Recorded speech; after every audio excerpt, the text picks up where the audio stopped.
Hello friends, welcome back to Angus Samhita YouTube channel. ఈ వీడియోలో మనం ఫ్యూచర్ పర్ఫెక్ట్ టెన్స్ గురించి నేర్చుకుందాం.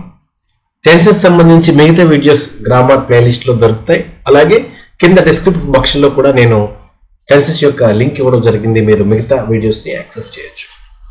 Let's begin the video.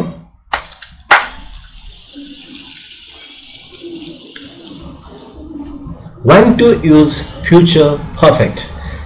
ఎప్పుడు మనం ఫ్యూచర్ పర్ఫెక్ట్ని వాడాలి? ముందుగా మనకి పర్ఫెక్ట్ అంటే ఖచ్చితం అని తెలుసు. అంటే ఒక పని కంప్లీట్గా జరిగిపోయింది, పూర్తిగా జరిగిపోయింది అని అనుకున్న సందర్భంలో మనం పర్ఫెక్ట్ టెన్స్ని వాడతాం. ఒక పని జరుగుతూ ఉంది, కొనసాగుతూ ఉందంటే మనం ఇంక్ ఫామ్ అంటే కంటిన్యూస్ అని చెప్తాం. సో ఒక పని ఫ్యూచర్లో పర్ఫెక్ట్ అయిపోతుంది అనమాట, అంటే కంప్లీట్ అయిపోతుంది. అలాంటి సందర్భంలో మనం ఫ్యూచర్ పర్ఫెక్ట్ని వాడతాం. కొన్ని ఎగ్జాంపుల్స్ చూద్దాం.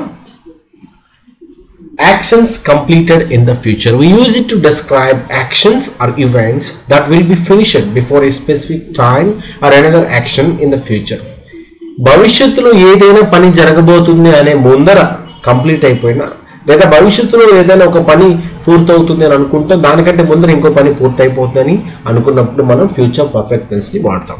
ఇది పర్ఫెక్ట్ టెన్స్ కాబట్టి ఫ్యూచర్లో ఆ పని అప్పటికి ఒక గివెన్ పాయింట్ ఆఫ్ టైం, ఒక పర్టికులర్ టైం మనం ఇస్తూ ఆ టైం పని పూర్తయిపోతుంది అని మనం కాన్ఫిడెన్స్ ఉన్నప్పుడు దీన్ని వాడతాం. By the time you arrive, నువ్వు వచ్చేటప్పటికి, I will have finished it, నువ్వు వచ్చేటప్పటికి నేను నీ వర్క్ పూర్తి చేసి ఉంటాను.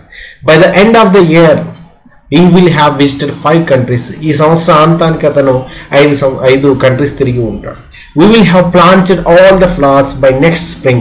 వచ్చే వసంతం కల్లా, వచ్చే సీజన్ కల్లా మనం అన్ని ఫ్లవర్స్ని కూడా మనము నాటి ఉంటామని చెప్తున్నాడు. అలా భవిష్యత్తులో ఒక పాయింట్ ఆఫ్ టైం లేదా ఒక పని జరుగుతుంది అనే ముందర ఆల్రెడీ మనం ఒక పని కంప్లీట్ చేయగలుగుతామని చెప్పేటప్పుడు ఫ్యూచర్ పర్ఫెక్ట్ టెన్స్ని వాడతాం. Emphasising completion. ఇక్కడ ఇంపార్టెంట్ ఏంటంటే పర్ఫెక్ట్ టెన్స్ అంటే పని పర్ఫెక్ట్గా కంప్లీట్ అయిపోవాలి.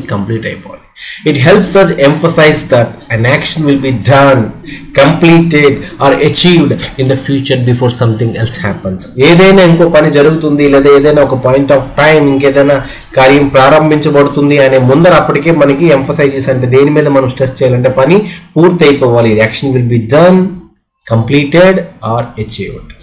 She will have graduated by next year. వచ్చే సంవత్సరం కల్లా ఆమె గ్రాడ్యుయేషన్ కంప్లీట్ అయి ఉంటుంది. I will have mastered the piano before next year's big recital. Next year వచ్చేటువంటి పాటల పోటీ ఉంటుంది కదా, ఆ టైం కంతా నేను మాస్టర్ అయిపోయి ఉంటాను పియానోలో. By the time he retires, he will have worked there for 6 years. 54 సంవత్సరాలకి ఆ పర్టికులర్ ఊర్లో జాయిన్ అవ్వడం జరిగింది. అతను రిటైర్ అయ్యేటప్పటికి 6 సంవత్సరాల వరకు పూర్తి చేసి ఉంటాడు.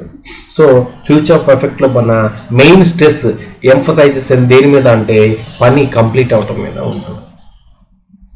How to form future perfect tense. మనకి ఫ్యూచర్ పర్ఫెక్ట్ టెన్స్ అంటే ఏంటో అర్థమైంది, ఎప్పుడు వాడాలో మనం ఒక అవగాహనకు వచ్చాం. కానీ దీన్ని రిటర్న్ ఫామ్లో స్ట్రక్చర్ ఎలా ఉంటుంది, మన ఫ్యూచర్ పర్ఫెక్ట్ టెన్స్ని ఎలా ఫామ్ చేయాలి అంటే ఫ్యూచర్లో మనకు తెలుసు విల్ ఉంటుంది, విల్ కానీ షల్ ఉందంటే ఫ్యూచర్ అని మనకు అర్థమైపోయింది. కానీ ఇక్కడ పని కంప్లీట్ అయి ఉంటుంది కాబట్టి విల్ హ్యావ్ అని మనం వాడాలి. విల్ హ్యావ్ తర్వాత పాస్ట్ పార్టిసిపుల్ మనం వాడతాం.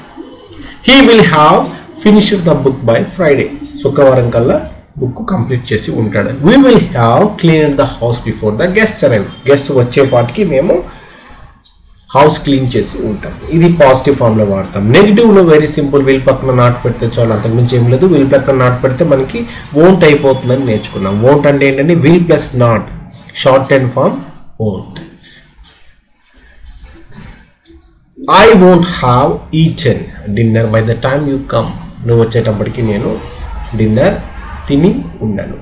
They won't have completed the project by the deadline కల్లా వాళ్ళు ప్రాజెక్ట్ కంప్లీట్ చేసి ఉండరు. ఇప్పుడు క్వశ్చన్ ఫామ్ ఇంకా సింపుల్. మనకి విల్ అనేది ముందర వస్తుంది, తర్వాత సబ్జెక్ట్ వస్తుంది, తర్వాత హ్యావ్ ప్లస్ పాస్ట్ పార్టిసిపుల్ వస్తుంది. Will they have fixed the car before the trip అయ్యేటప్పటికి కార్ రిపేర్ అయిపోతుందా, మీరు ఇచ్చేయగలరా. Will you have read the entire book by tomorrow, రేపటికల్లా బుక్ అంతా కంప్లీట్ చేసి ఉంటావా. ఈ విధంగా మనం క్వశ్చన్ ఫామ్ని తయారు చేయొచ్చు. Will you have graduated by this time next year. ఇది మనకి ఒక క్వశ్చన్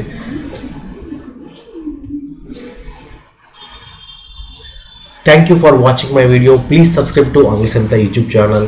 మీరు పాజిటివ్, నెగిటివ్ అండ్ ఇంటరాక్టివ్ మూడిట్లో కూడా 3x3 ఒక 9 సెంటెన్సెస్ని కూర్చొని ఒక పేపర్ మీద రాసినట్లయితే మీకు ఫ్యూచర్ పర్ఫెక్ట్ టెన్స్ కంప్లీట్గా ప్రాక్టీస్కి వచ్చేస్తుంది. వీలుంటే కామెంట్ బాక్స్లో కూడా కొన్ని ఎగ్జాంపుల్ సెంటెన్సెస్ మీరు టైప్ చేసి మిగతా వాళ్ళకి కూడా ఇన్స్పైర్ కలిగించండి.